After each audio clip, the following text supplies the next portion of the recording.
This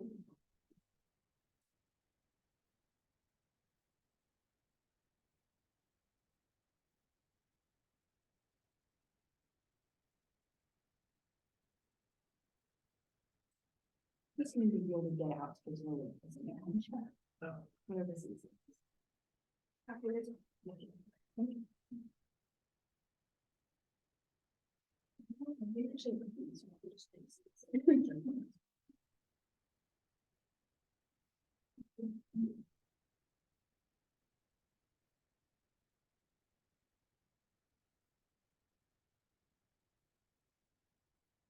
The recording is up, so whenever you're ready, Judge.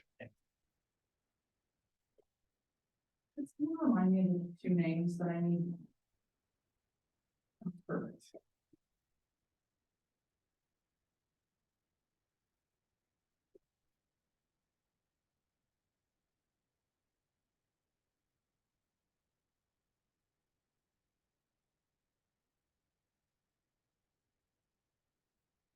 Okay, looks like everyone's ready to go. Before we begin, is there any preliminary matters? Yes, Your Honor, before we go into those preliminary matters, we're all ready to make introductions. Yes, please. Good afternoon, Your Honor. My name is Debnath, and today I'm joined by my co-counsel, Mr. Drew Ashaw. Good afternoon, Your Honor. Good afternoon. And together we represent the United States in today's case. Thank you.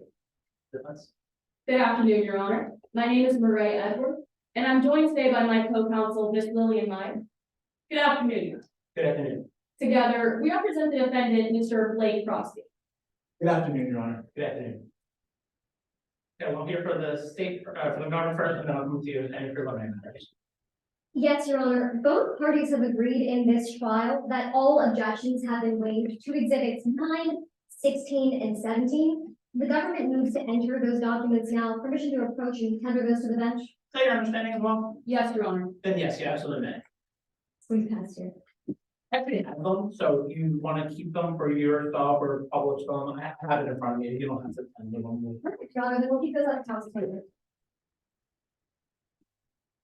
And with that, Your Honor, the government's ready to proceed with opening statements. Wonderful. Anything from the defense? Yes, Your Honor. At a certain point during today's trial, we intend to have Ms. Meyer read a portion of the exhibits that are pre-admitted onto the record. When we do that, would you like us to ask permission or simply let the record reflect? You can just let the record reflect what you're doing when you're doing it. All right, Your Honor, with that, we're ready to proceed. Wonderful. Let's head into opening statements, first from the government. Yes, Your Honor.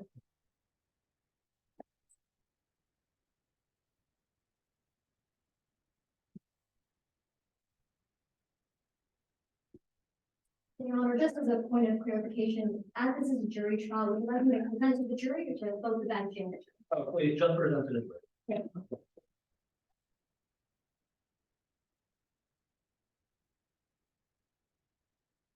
Your Honor, Ms. Edwards, members of the jury. He shot a bullet for his beliefs. It's July 4th of 2022. And the defendant, he's standing at a ledge on a rooftop that's 25 stories above the ground. He feels the weight of a rifle pressed against his shoulder. And as he looks through the scope of that rifle, he sees presidential candidate Thomas Capello take the podium at Rittenhouse Square. Now for months, that defendant, he's had to watch as Mr. Capello attacks his beliefs, attacks his identity, attacks everything that he stands for. When he sees that same man, that same candidate take that podium, he aims that rifle. He takes a breath. And he shoots.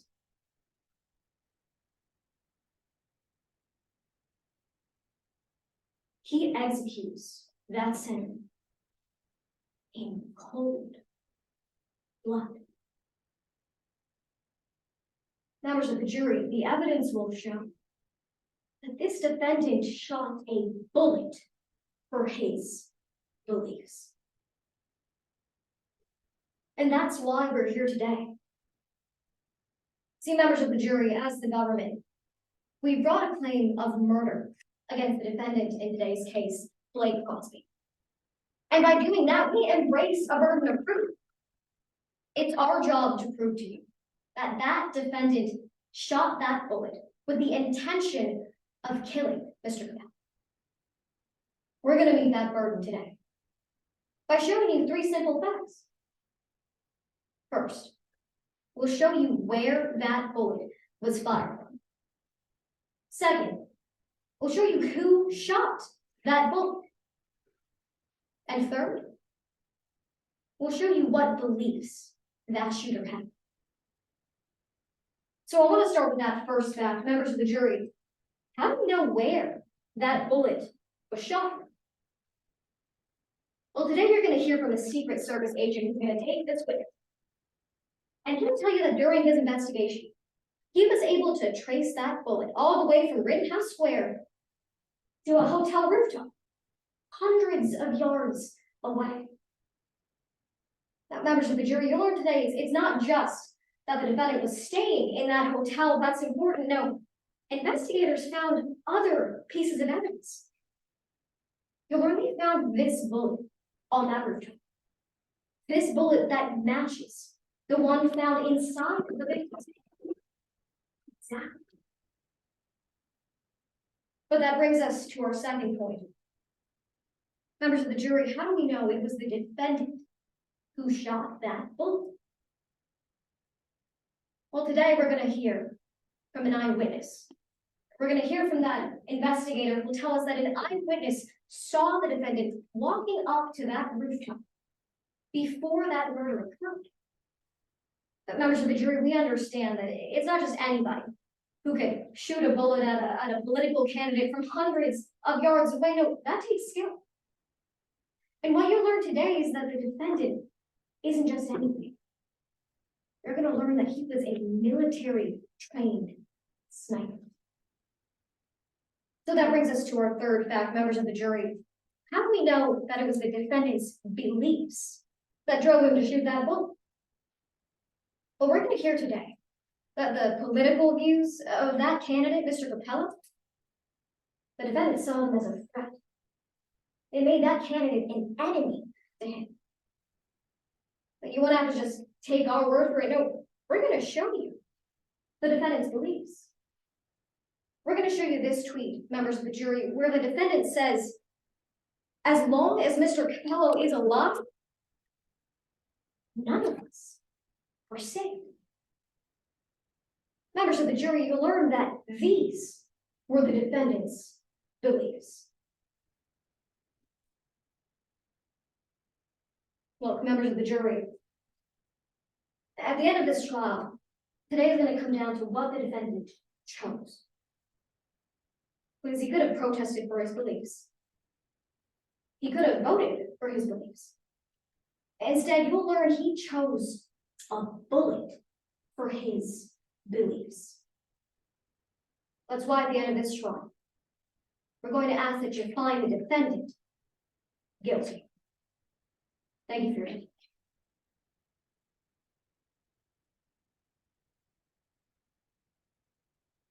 I'm going to be ready. Yeah.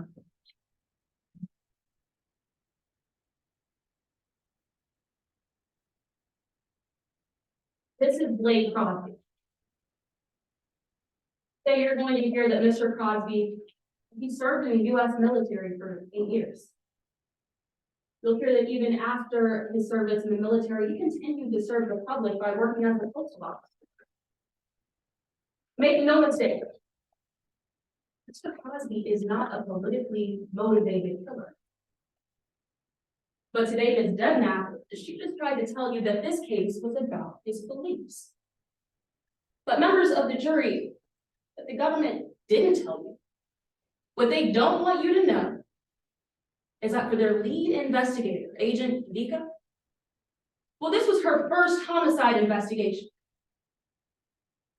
And she arrested the first person of interest. And members of the jury, I want to be clear. I don't just mean that this was Agent Divya's first high-profile investigation. This was her first homicide investigation, period. Members of the jury, you're gonna hear that that investigation was flawed.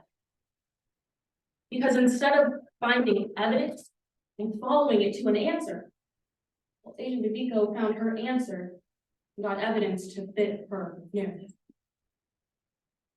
Because today you're going to hear that Mr. Crosby, he was the first and only person of interest throughout the entire duration of that investigation. But you're also going to hear that there was someone else that the government missed. You're going to hear that Agent Deviko will have the opportunity to investigate a hotel employee, the same hotel employee that the government's going to tell you puts Mr. Blake Crosby at the Ernesto rooftop hotel. But members of the jury, government didn't investigate that first. Because Agent Deviko, this was her first investigation. And she quit after finding her first person of interest. But that's a problem for the government in today's case. Because they've charged Mr. Crosby with murder. And I want to talk to you about what that means they have to prove. Because today we're not going to shy away from the evidence. Blake Crosby did not like Senator Thomas Capello, in fact. But members of the jury, that's not what he's charged with. That's not what the government has to prove. In fact, they couldn't charge him with that if they wanted to, because in the US, that's not a crime. What they have to prove is much more. The government has to show you beyond a reasonable doubt that Blake Crosby killed Thomas Capello, intentionally or deliberately. That's called malice aforethought. But members of the jury, they're not going to be able to meet that burden. Because in her first investigation, Agent Deviko arrested the first person of interest. And today you're going to hear from that person. Mr. Blake Crosby is going to take this stand. He's going to look each of you in the eyes and tell you exactly what he was doing on July 4th. And members of the jury, he's not going to tell you that he was perched up on some rooftop of a building in Philadelphia. He's going to tell you that he was protesting Senator Thomas Capello. For the jury, that explanation, it wasn't good enough for the government. I want you to keep one thing in your mind throughout today's trial. Something the government couldn't resist. Members of the jury, Blake Crosby is innocent until proven guilty. And we're confident that if you keep that in your mind throughout today's trial, members of the jury, you'll have no choice but to find Blake Crosby not guilty. Because in her first investigation, Agent Deviko quit after finding her first person of interest. Thank you.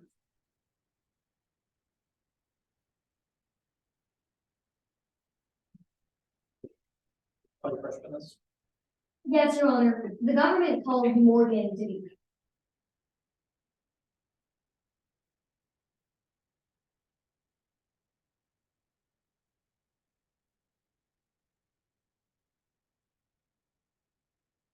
May I proceed, Your Honor?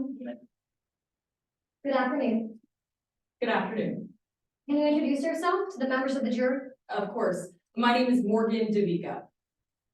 Ms. Deviko, what do you do for a living? I'm a Secret Service agent. How long have you been working as a Secret Service agent? Well, I've been with the service for about 21 years now. And agent, why are you involved in this case? I was actually the lead on the detail to protect presidential candidate Thomas Capello, and after his death, I led the Secret Service investigation into his murder. Ma'am, were you there when Thomas Capello died? Yes, I was. I was supervising an entire detail of agents. Can you tell us what happened in Mr. Capello's final moments? Of course. Around 1:45 p.m., the senator took the stage to give a speech to his supporters. But a few moments later, as he approached the podium, shot rang. He was killed. Ma'am, after Senator Capello was shot, did you make any arrests in this case? Yes, after an investigation, we arrested the defendant, Blake Crosby. So ma'am, before you arrested the defendant, Mr. Crosby, did you have any parts of your investigation that were important to leading you to find him? Yes, absolutely. But going into this investigation, I was asking two primary questions. The first, where that shot came from, and second, who made it? All right, ma'am, so I want to take those two focuses one by one, starting with that first one, where the shot came from. Ma'am, did you review any kind of forensic report for today's case? Yes, I did. The Secret Service collaborated with the Federal Bureau of Investigation, and they put together a forensics report that was very helpful. Did that report say anything about where that bullet came from? Yes, it did. We were able to determine several factors about where the bullet had to come from, including distance and height. So what specifically were those distance and height factors? Well, based on the forensics, we were able to determine that this shot had to come from a rooftop that was about 400 to 800 yards away. And it had to come from a rooftop that was about 75 to 125 yards tall. And we knew that the angle of the shot was head on. So ma'am, given those specifics, were there any rooftops in the area that matched that description? Yes, there were two. And which two rooftops were those? They were both hotel rooftops near Rittenhouse Square, where the victim is. The first was a Hilton and the second was the Sunset Inn.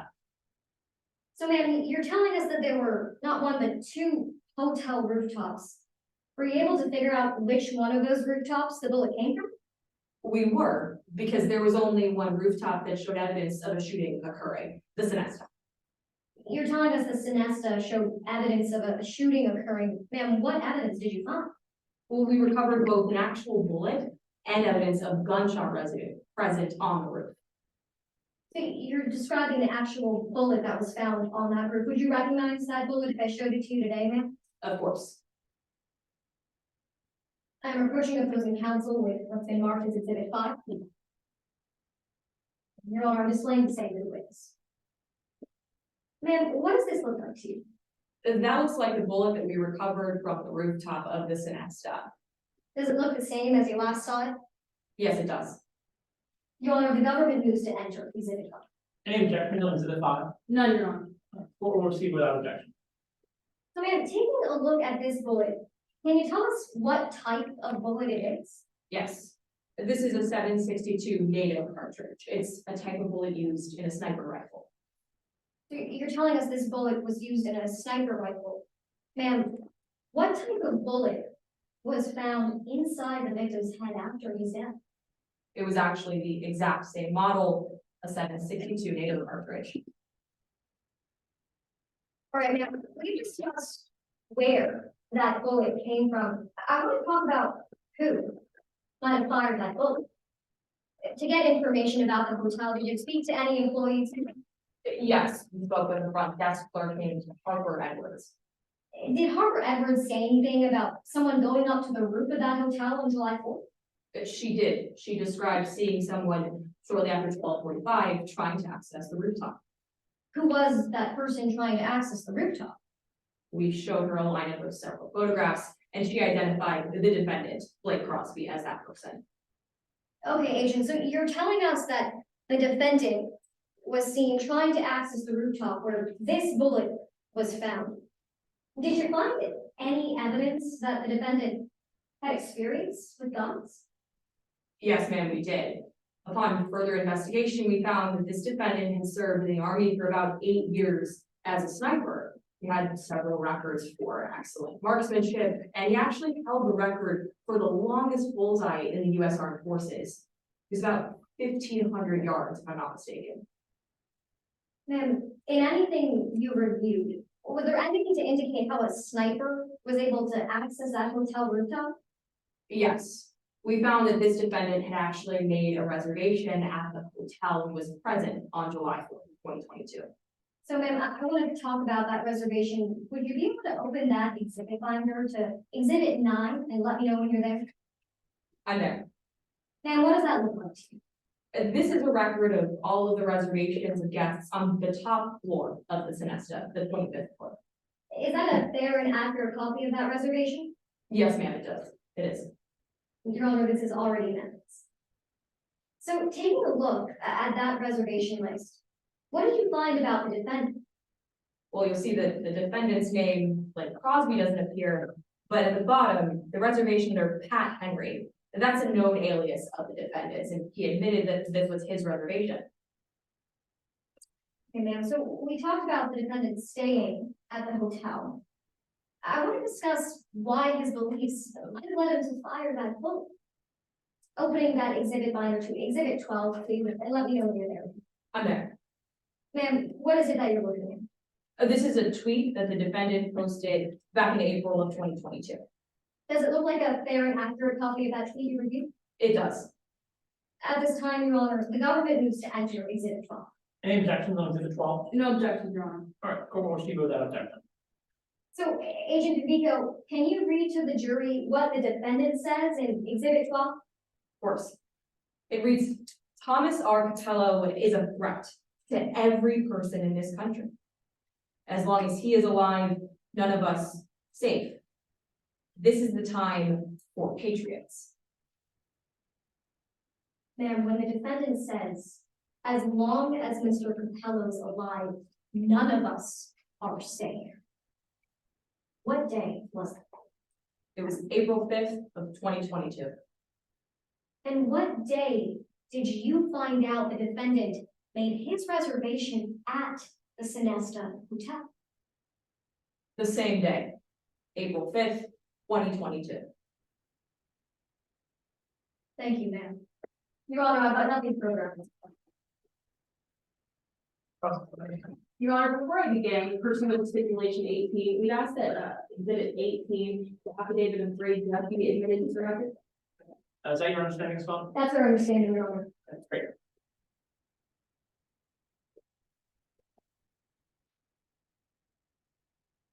May I proceed? You may. Agent Vico, I want to make one thing clear. This was the first homicide that you ever investigated. Well, yes, ma'am, as a Secret Service agent, we make it our business to prevent our protectees from dying. So that's a yes. This was the first homicide investigation you've ever conducted. Yes, ma'am, it was. You received training on how to conduct an investigation, right? Yeah, lots of different trainings with the Secret Service, that's correct. 21 years ago. Yes, ma'am, I've been doing this for a while. Well, I want to talk about specifically what you've been doing. Now, you've investigated bank robberies, yes? That's correct. This case isn't a bank robbery. No, ma'am, it's a homicide. You investigated cyber fraud. Yes. This case isn't a cyber fraud. Yeah. You've investigated counterfeiting. That's correct. This case isn't a counterfeit. No, ma'am, it's a homicide. And in your first homicide investigation, you brought no experience. Well, I brought my background in training in forensics and investigating, and I collaborated with several other people from the FBI and the Secret Service. But yes, this was my first time working on a homicide. Now, I want to talk about something that you mentioned on direct. Mr. Cosby's beliefs. Now, you were familiar with the exhibit that you have in front of you, exhibit 12? Yes, ma'am. Now, you believe that was a threat made on Mr. Capello's life. Well, at the time, I can't say for certain if I would have believed it was a threat, but with all of the evidence put together, it certainly seems like one now. Now, you would agree that part of your job as Secret Service detail is to make sure that there are no threats. Well, unfortunately, there's a lot of people who send all sorts of email and death threats against candidates, but we do try to screen them to the best of our abilities. Right, you determine what's serious and what's not. When possible, yes. Well, I'm going to take a look at the exhibit in front of you, and if you can read silently as I read aloud, I'll read line by line. Thomas R. Capello is a threat to every person in this country. Is that right? Yes, ma'am. As long as he's alive, none of us are safe. Yes, This is a time for patriots. that's what it says, yes. Agent DeVico, this does not say, I want to kill Thomas Capello. No, ma'am, it does not. It doesn't say someone should kill Thomas Capello. Not in those words, no. Agent DeVico, the word kill does not appear on the page at all. No, it does not. Blake Crosby doesn't even mention wanting to harm Thomas Capello. No, You said earlier, before July 4th? What did you been on your radar? no, we received lots of different types of death threats and hate mail, and this language isn't quite specific enough that it would have automatically raised a red flag on its own. Like you just said, you received death threats, hate mail, Yes, things that were much worse than that on a day-to-day basis. yes. I want to talk about the investigation that you conducted. Now, you agree that you left no stone unturned, right? We do the best we can, yes. I want to talk about the best that you can. Now, I believe you have Exhibit 9 up there with you, if you could turn to it for me. Absolutely. I'm there. Now, that's the guest list for the Sonesta Hotel. That's correct. You would agree that's the hotel that you think the shots came from that killed Thomas Capella. Yes, ma'am, that's what all of the evidence indicated. So you did a thorough search of that hotel? Yes, we did. Oh, Agent Avico, I'm looking at this document. This is only for the 25th floor, is that right? Yes, ma'am, we focused on the 25th floor since it's the closest to the rooftop. You said you focused on the 25th floor. You didn't look at any of the other floors, did you? Well, we did a cursory examination, but we didn't see anything of concern. I want to talk about specifically what you inspected, because you would agree you only inspected the rooms on the 25th floor. One by one, yes. You would agree that there are 17 floors that have guest rooms, right? Yes, ma'am, that sounds correct. Exhibit 19 covers one floor. Excuse me, exhibit 9? Yes, ma'am. Exhibit 9 covers one floor. Yes, again, the top floor where the defendant was. You would agree that there are 288 guest rooms in the Sonesta Hotel. 288, 89, somewhere around there, yes. That document only covers 18. Yes, ma'am. Out of the 25 floors in the Sonesta Hotel, you inspected the floors, one floor. Is that right? Well, yes, ma'am, some of them don't have guest rooms, but yes. Now, Mr. Vico, you would agree that the only person of interest in your investigation was Blake Crosby. Person of interest? Yes. You believe that all of the evidence pointed to Mr. Blake. Yes. We're able to connect the bullet to Mr. Crosby. We're able to connect the police to Mr. Crosby. Well, I want to talk to you specifically about what you found. Now, you found that Mr. Crosby had access to the Sonesta Hotel rooftop, right? That's correct. You would agree that he's not the only person that had access? Sure. You would agree that Harper Edwards had access to the rooftop of the hotel? Yes, the employee, she mentioned that she would sometimes go up there as well. Right, she worked there. Yes, ma'am. You would also agree that you didn't investigate Miss Edwards. Well, I spoke with her during the course of my investigation. You would agree she was never a person of interest in your investigation? A person of interest, not specifically, no. Not specifically or not at all, Agent Vico. No. Now, you would agree that Miss Edwards places Mr. Crosby at the rooftop on the live board. That's what you would agree, right? Yes, that's what Miss Edwards explained, and that's what she swore in her affidavit. You would agree that there is no security footage from July 4th, right? No security footage at all, because we do have cameras in the hotel. Well, you would agree that you didn't find any camera footage of Mr. Crosby, did you? No, from what I understand, the cameras on the 25th floor were actually not working in July of 2022. So the only person to corroborate Miss Edwards' story is Miss Edwards. I mean, she's explained exactly what she saw, she was showing the lineup, and she identifies the defendant. So Agent Vico, that's a yes to my question. The only person that can corroborate Miss Edwards' story is Miss Edwards. Besides Mr. Crosby, yes. Now, you would agree that you took a statement from Ray Judd, right? Yes, I did. Mr. Judd, he was at the protest on July 4th, right?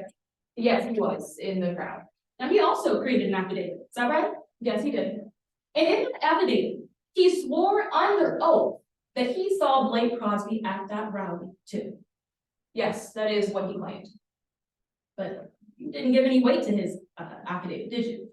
No, I found that it didn't line up with the evidence. You found that it didn't line up with the evidence because there was no one to corroborate the story. Yes, there were photographs and he couldn't remember exactly when he'd seen the defendant during the rally. Thank you, Agent Vico. No further questions, Your Honor. Any redirect for Wills? Yes, Your Honor.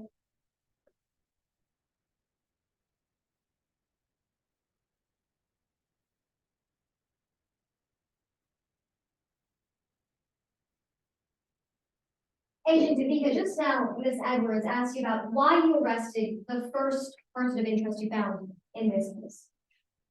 Agent, how many people did you investigate were found to be trained snipers there? Only one. And you were asked about Harper Edwards, the employee at that hotel. Ma'am, did you find Harper Edwards to be a trained sniper? No, no evidence whatsoever indicated that. Now, Ms. Edwards asked you about the statement of Mr. Judd placing Mr. Crosby at the scene of that rally. Did Mr. Judd ever give a specific time for that? No, he was actually very vague about the timeline of when he saw the defendant that day. And what was that timeline then? Well, he just said that he'd seen Mr. Crosby sometime after 10 a.m., but the shooting didn't happen until 1:47. We don't know exactly where he was during that several-hour period. Thank you, ma'am. Your Honor, we've got nothing further.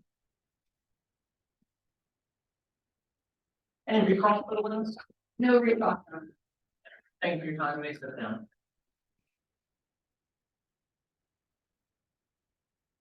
Any more witnesses for the government? No further witnesses for the government, Your Honor. We rest our case in chief. Great. And whenever you're ready, please call your first witness. Yes, Your Honor. At this time, the defense called Mr. Blake Crosby.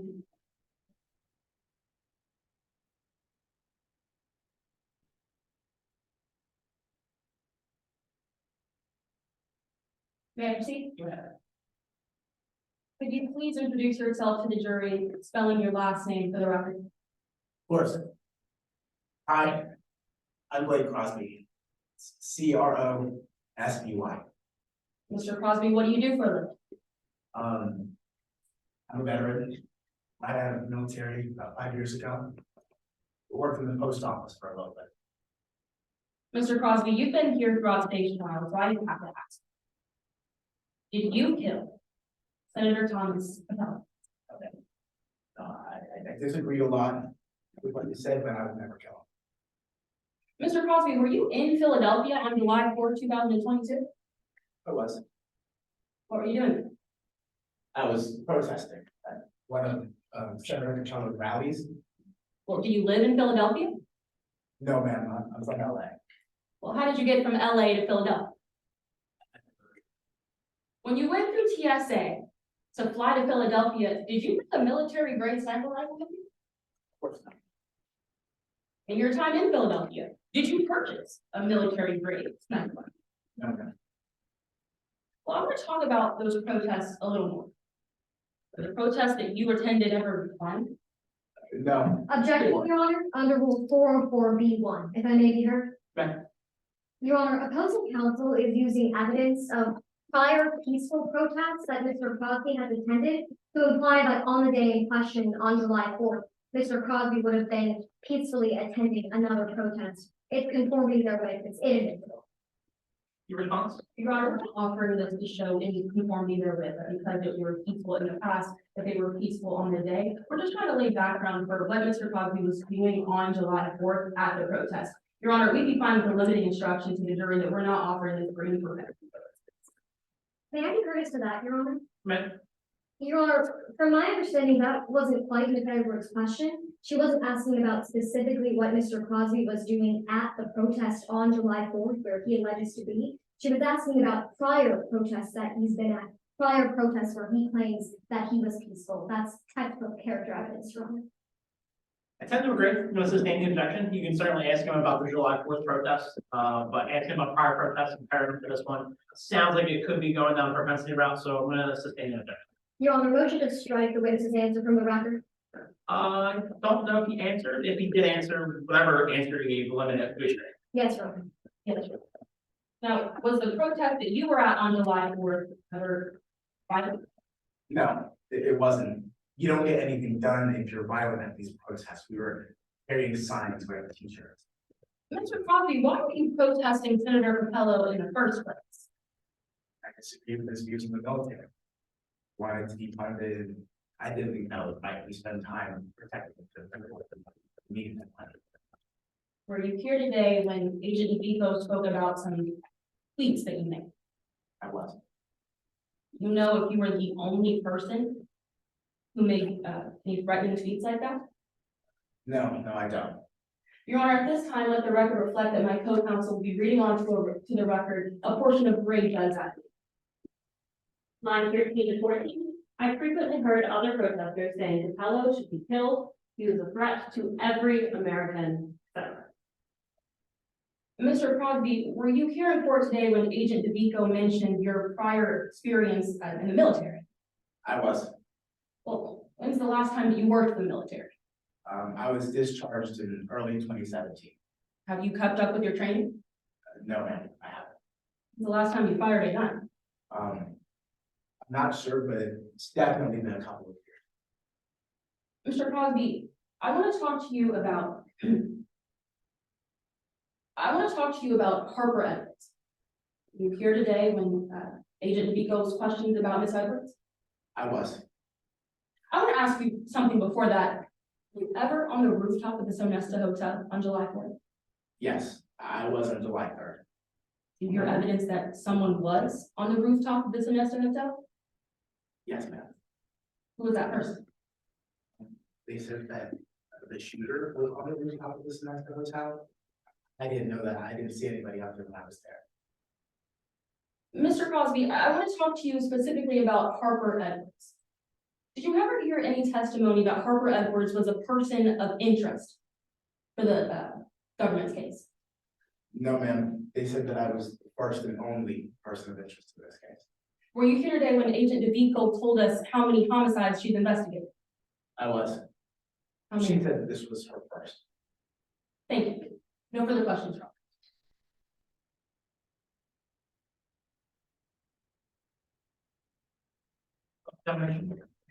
Yes, Your Honor. Mr. Crosby, do you think it habit to lie to an investigator? No, ma'am. Okay, well, I want to dive into that a little bit more because you were telling us you served in the military, right? Yes, I did for about 9 years. So you no longer serve in the military, do you, sir? I left the military a little over 6 years ago. That's because of something that happened in 2017. Do I have that right? Yes, ma'am. I was caught lying to my supervisor, and so they charged me. Sir, you're telling us that you were caught lying to the supervisor of your military unit? Yes, ma'am, that's correct. Well, I want you to understand the specific details of that lie, sir, because what happened is, well, you struck a man in your unit, didn't you? Objection, Your Honor, to improper character evidence. May I be heard, Your Honor? Yes. Your Honor, we're not offering this for any kind of conformity or character evidence purposes. We're not trying to imply that because he was violent on one occasion, he'd be more likely to be violent on another. Rather, we're going into the specific details of this lie to show the depth of the defendant's dishonesty in this case. I may be heard? Your Honor, the prosecution's claim in today's case is that Mr. Crosby killed a U.S. senator. Evidence that he was violent in the past is certainly being used to show that he was violent on the date in question. Your Honor, opposing counsel can get to the point that Mr. Crosby lied in that investigation without offering this improper character evidence for propensity purposes. May I be heard briefly as to that, Your Honor? Your Honor, the details of this lie are quite important context for the members of the jury. It's not as though Mr. Crosby simply stole a piece of fruit from a cart. No, he lied 2 times to the investigating military officer who asked him about this incident, about a violent altercation that occurred. The details of this crime don't go to any kind of character evidence, but rather his dishonesty under Rule 608. We'd be happy with a limiting instruction to that effect. If I can be heard on that, Your Honor. Again, Ms. Debnath can go into the fact that Mr. Crosby lied.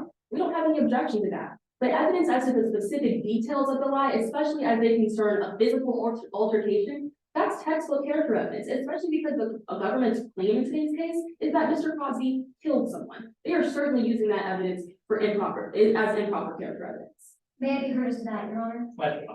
Last response, Your Honor. We're not offering this as character evidence because the 2 acts are actually quite different. In this occasion, Mr. Crosby never killed anybody, and in the occasion in question in this case, well, we're implying, Your Honor, that as a government, he did kill someone. I think this is a really close one. I'm gonna issue a limiting instruction. I overrule the objection. I'm gonna issue a limiting instruction. It's not to be considered for the character of the witness. If you feel that it goes into that, please re-object. But I'm gonna overrule for now. Yes, Your Honor. Mr. Crosby, I want to discuss that altercation that we were discussing. Because what happened is, well, you struck a man in the unit, didn't you? Yes, ma'am, that's right. But after, Me and one of my unit, we were disagreeing with each other about something that happened on patrol. I regret what I did, but I hit him.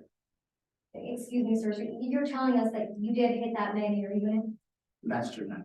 But when the investigating officers in the military asked you about it, sir, you told them you'd never been in that man's barracks, right? That's correct. Sir, you told them that you never assaulted that man, did you? That's right, ma'am. I regret it. Sir, both those times, you told those statements to the military investigators. You lied. Didn't you? Yes, ma'am. And then I realized the error of my ways, told the truth. I lost my position in the military, and over the past 6 years, I've worked to become better. So you're telling us now in court today that you realized the error of your ways after lying to those investigators? They had found out about it, and I realized that it wasn't right of me to lie in that situation. Mr. Crosby, you're telling us now in court today that you realized it wasn't right of you to lie in that situation. Sir, I'm looking for a number. How many times have you lied to federal investigators about this case? I lied about being on the rooftop because they said that somebody had been shot. And I thought it was going to make me look guilty. I was scared. So I lied, but I told the truth later. Mr. Crosby, I'm not asking for any kind of justification for what you said. I'm asking about how many times you lied to those investigators. That number's 3. I think so. Yes, ma'am. Because the first time you lied to those investigators, sir, they showed you a photo of the roof of that hotel, right? They did. You recognize that photo if I showed it to you? I think so. Yes, ma'am. Sir, in that exhibit binder, can you open up to exhibit 2, please, and let me know when you're there? I'm there. Sir, that's that photograph the investigator showed you, right? Yes, ma'am, it is. It's a fair and accurate copy? It is. Your Honor, the government moves to enter exhibit 2. Any objections on exhibit 2? No objection, Your Honor. Okay. Sir, when those federal investigators showed you this photo, you told them you'd never seen this rooftop before, didn't you? Yes, ma'am. I told them I'd never been out on the roof. Sir, that was a lie, wasn't it? It wasn't. Sir, the federal investigators, they asked you, had you ever been on the rooftop of this Sonesta hotel, right? Yes, ma'am. You told them multiple times, I have never been on that roof, isn't that right? Yes, ma'am. I was scared in the moment when we were in that room. Eventually, I told them that I was on the roof. In fact, sir, you went so far as to say that you've never been on this rooftop in your life, isn't that right? That's correct. Mr. Crosby, I want to be perfectly clear with the members of the jury. Every single time you told those investigators you'd never been on this rooftop. That was a lie, wasn't it? That's true. I was terrified about being able to do something like this, but I did. I remember when they found some cigarette I smoked the day before, and I told them I was up on a rooftop. So you're telling us now that the reason you lied is because you were terrified. Sir, I want to be clear. You were actually on the rooftop of the Sonesta Hotel, weren't you? I was, but not on the roof. I smoked a cigarette out there the day before. You were on the rooftop of the Sonesta Hotel, the same location this bullet was found. That's what the agent told me, but I hadn't seen that bullet when I was up there the entire time I was at that hotel. Mr. Crosby, I want to discuss the beliefs that may have led you to lie to those investigators. Because, sir, you resent political candidate Thomas Capelli, don't you? I disagree with his politics. You don't just disagree with his politics, or you think they're a personal front, isn't that right? I think that his views on the military are dangerous to the rights of the people. That's because candidate Capelli, he wants to defund the military, isn't that right? Yes, ma'am. Sir, in your own words, you think that he doesn't respect the hard-working Americans who work to protect this country. That's what you said? Yes, ma'am, those are my words. I think that it's very difficult to see the position that we have, having been in the military, having served, and for him to fund the military, it's a little difficult for those of us who've been on the uniform. You're telling us now it's just a little difficult, but sir, you don't hold your hatred for Mr. Capello privately, do you? No, ma'am, I post on social media sometimes about my politics, about July 4th, about holidays, things like that. Let's discuss what you posted, sir. In that exhibit binder, can you flip open to exhibit 12, please, and let me know when you're there? I'm there. Sir, taking a look at this tweet, you say Thomas R. Capello is a threat, don't you? Yes, ma'am. You say that he's a threat to every person in this country. Those are your words. Yes, ma'am, that's true. I think defunding the military, it really puts in jeopardy the citizens' lives. Mr. Crosby, you say as long as he's alive, none of us are safe. Those are your words. Yes, ma'am, and I regret what I said, but I would never kill somebody I spent protecting 6 years earlier. Then you sign off this tweet saying, this is the time for the Patriots. Do I have that right? Yes, in this country, we have the right to vote. It is a democracy. It is time for people to believe in our system to vote in out. Mr. Crosby, was that a yes or no to the question I asked? Yes, ma'am, I say that it's time for us patriots. Sir, when you say it's the time for Patriots, that was a call to action, wasn't it? And it was a call to vote in the upcoming election. You're telling us it was a call to vote, not a call to action, sir. I want to talk about what happened after you said it's the time for Patriots. Can you flip open to exhibit 13 in that liner, sir? I'm there, ma'am. Sir, that's another tweet of yours, isn't it? Yes, ma'am, it is. Fair and accurate? It is. Your Honor, the government moves to enter exhibit 13. Any objections on 13? No objection, Your Honor. Sir, after you posted this tweet about Mr. Capello saying it's the time for Patriots, on July 4th, you posted this tweet saying it's Patriot Day. Isn't that right? Yes, ma'am, it was Independence Day. I was just tweeting a happy holidays. The same day that you posted it's Patriot Day, the man you call a threat to everyone in this nation was assassinated. Yes, sir. Yes, ma'am, and it put this country at risk. Nothing further. Your Honor. Any regard for ordinance? Yes, Your Honor. Mr. Crosby, I want to pick up right where Ms. Debnath left off. Those tweets. When you tweeted what you did you mean to threaten Thomas Capello's life? Of course not. I was just tweeting on social media, I had my name on it, put it out to my followers. I didn't think that it was going to threaten. Mr. Crosby, Ms. Debnath said that you lied to the investigators. Is that true? It is, ma'am. Did you do that? When they called me into the interrogation room, I knew that they thought I had something to do with it. They started asking me questions about the rooftop and I got scared. So they showed me the picture, I lied. Mr. Crosby, where were you on July 4th? I was protesting that same rally. I was in the crowd in front of the podium. Thank you. I have no further questions for this time, but I would like to use the remainder of my time on direct examination for Ms. Meyer to read another portion from Grade Judge's affidavit. Line 38 to 39. I'm 100% sure I saw Crosby at the rally on July 4th, 2022. With that, we have no further witnesses. We'd ask that Mr. Crosby is yell out, step down. Check this with every cross and then we'll. No recall examination, Your Honor. Okay, and Mr. Crosby, you may step down.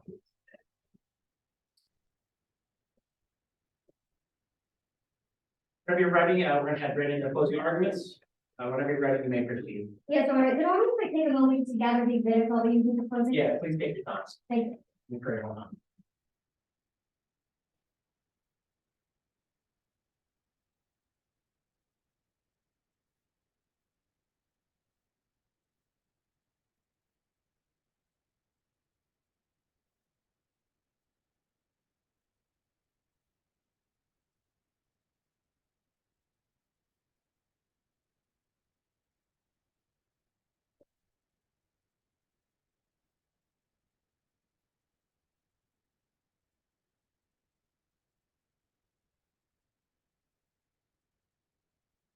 We're ready to proceed, Your Honor. Okay, whenever you're ready.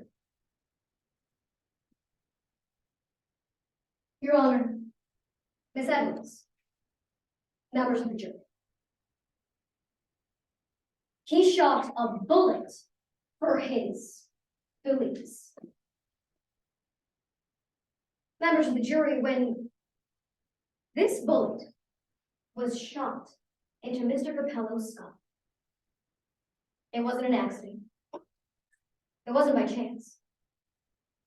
Oh, it was planned.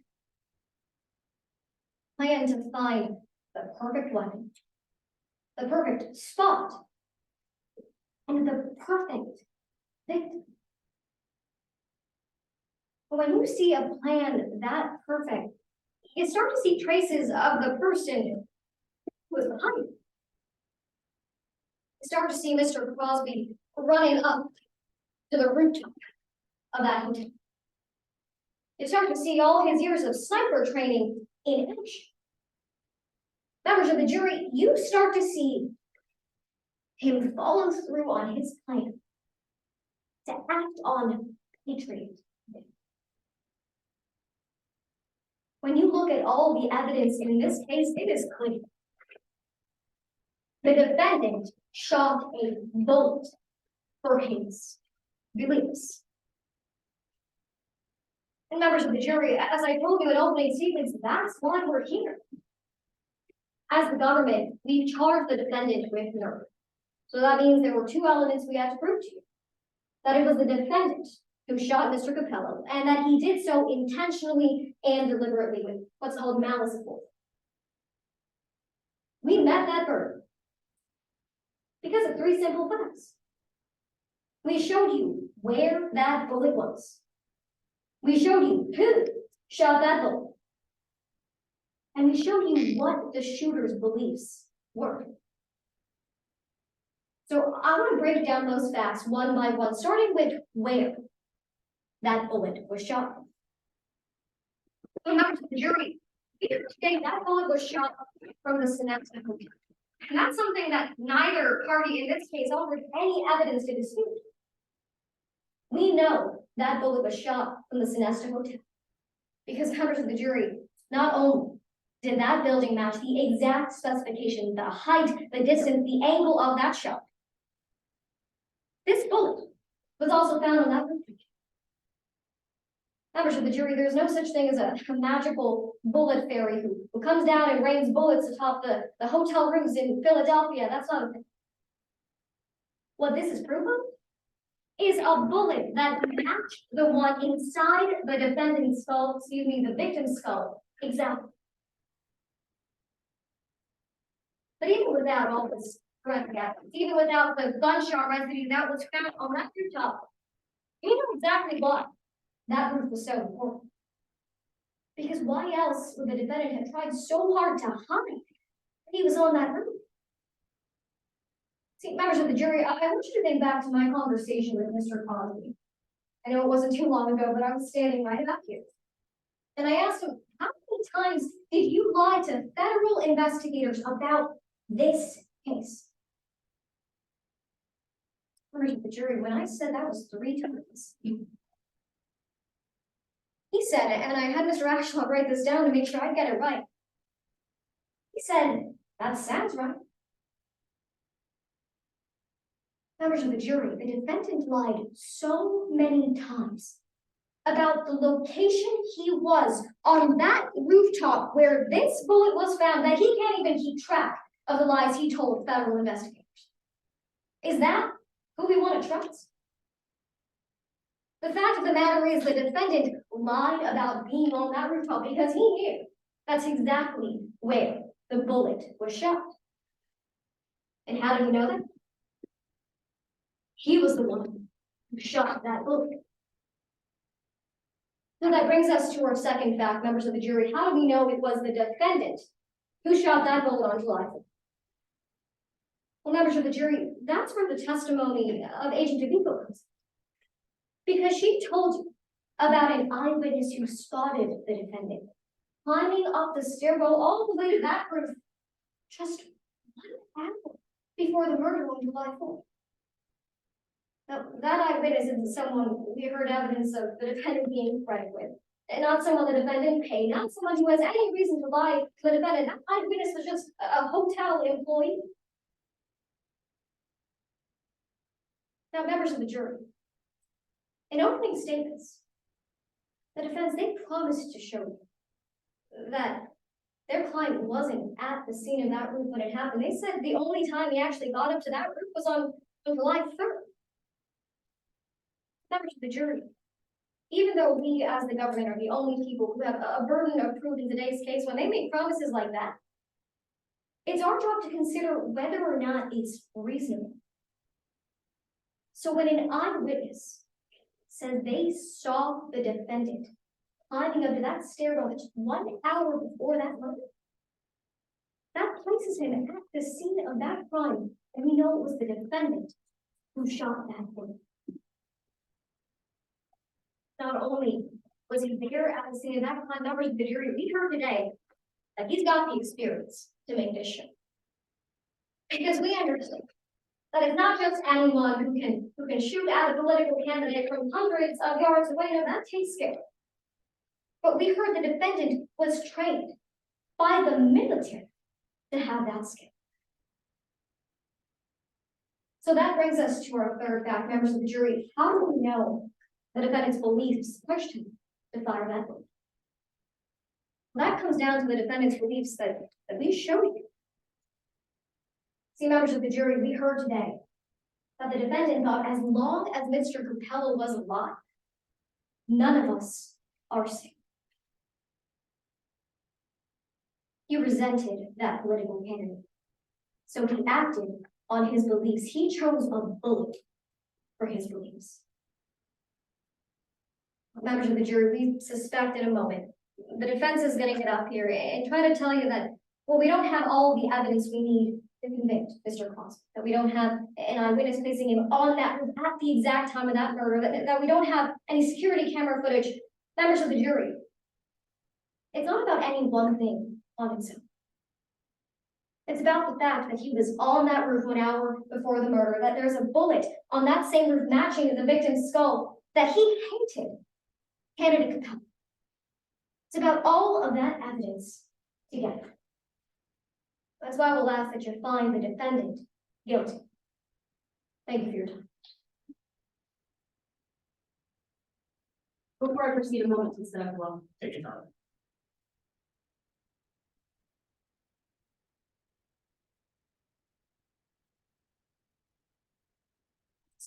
Thank you.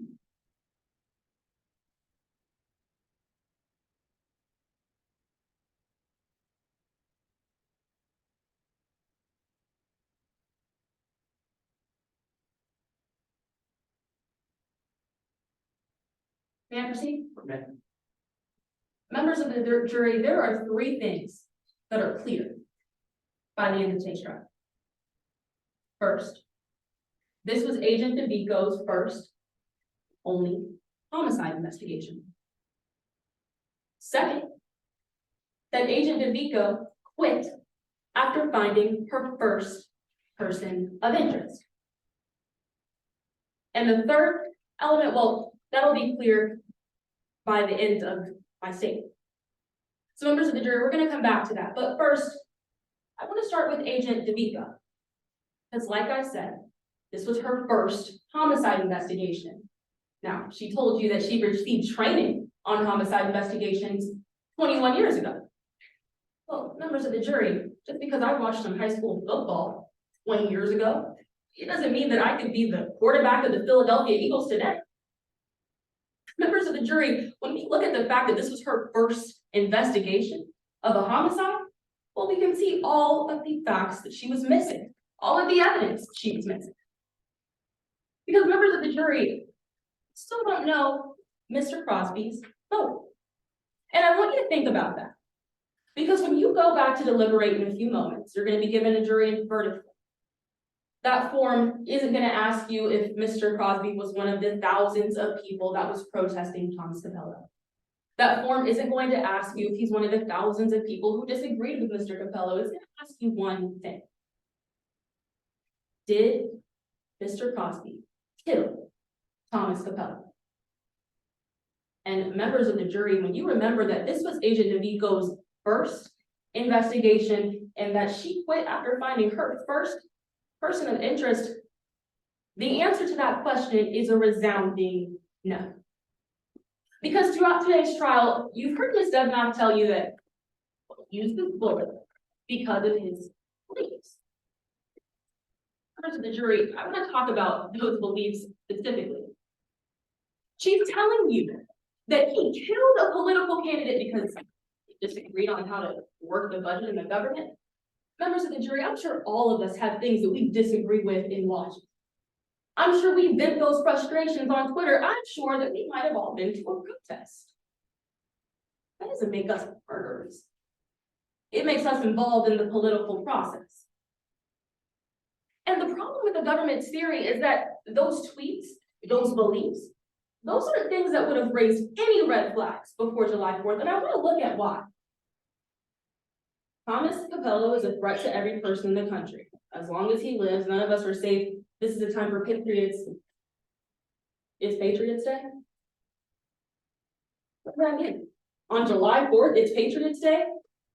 That's the smoking gun, members of the jury. That's what the government tells you is the reason he committed this murder.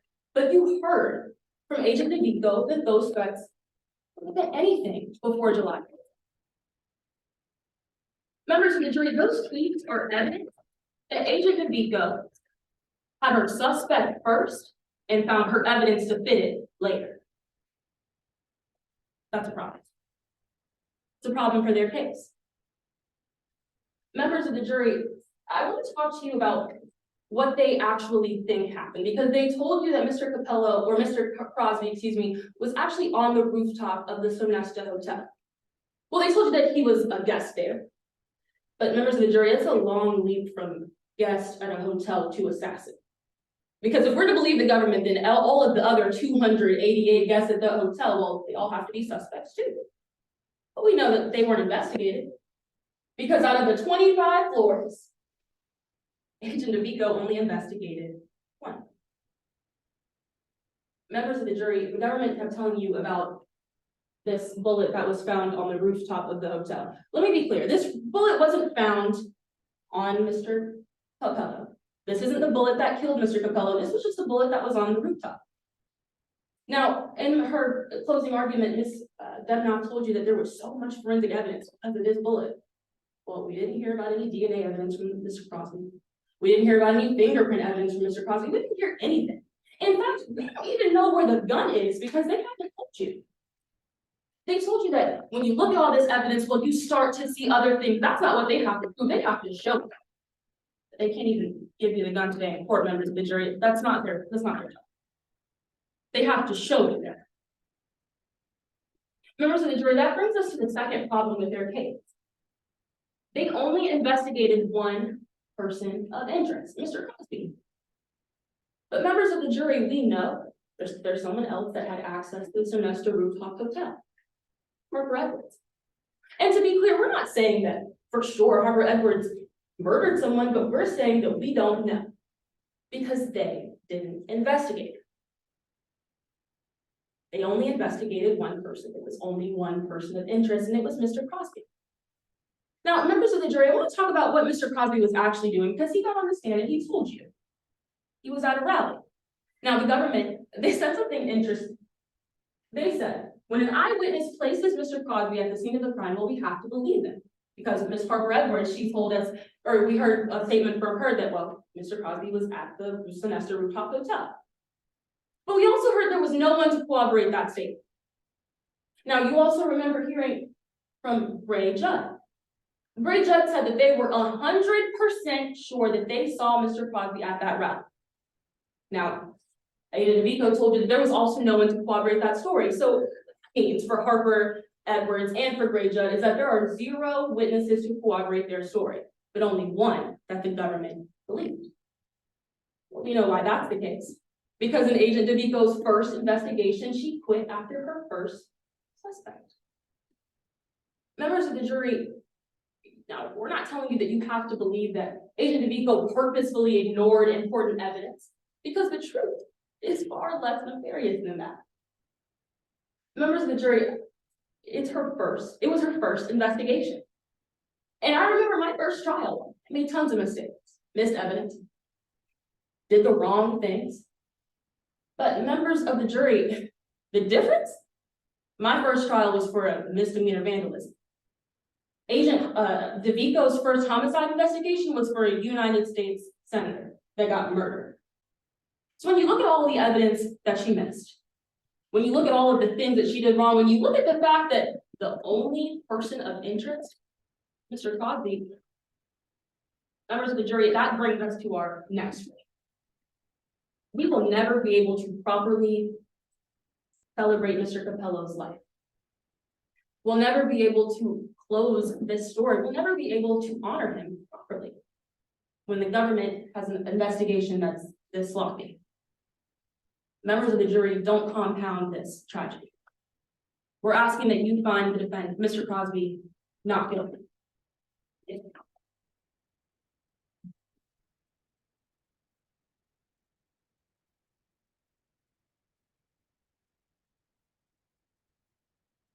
Rebuttal. Yes, Your Honor, Ms. Edwards, would it be all right if I hand this back to you?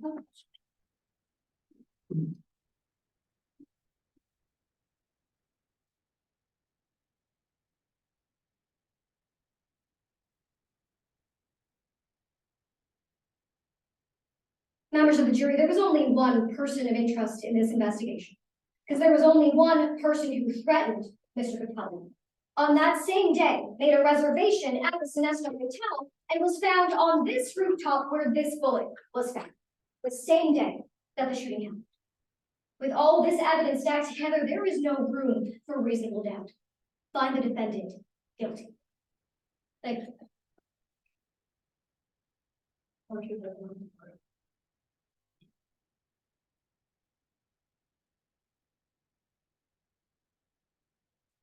And with that, the trial will come to a close. We're gonna give the jurors a chance to fill out their ballots. We're gonna wait for our TBC staff member to let us know when the comments are ready, so just sit tight, relax for a second. It's probably about a minute.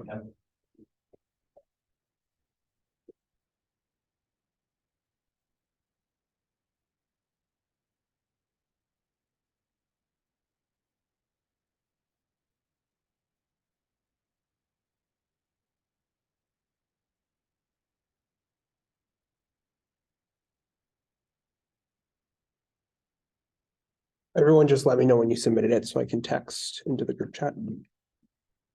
I just submitted mine.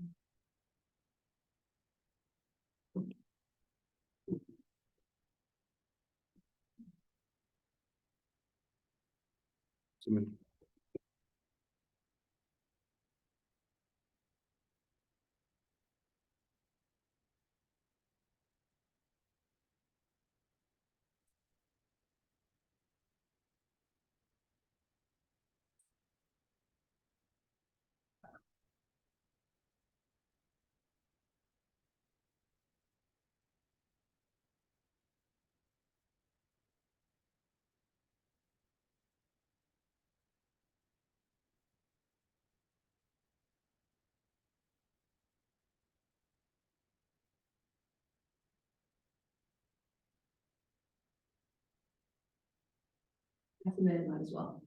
Perfect.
I submitted mine as well. Perfect. We're just waiting for him to confirm. He was just waiting on hers.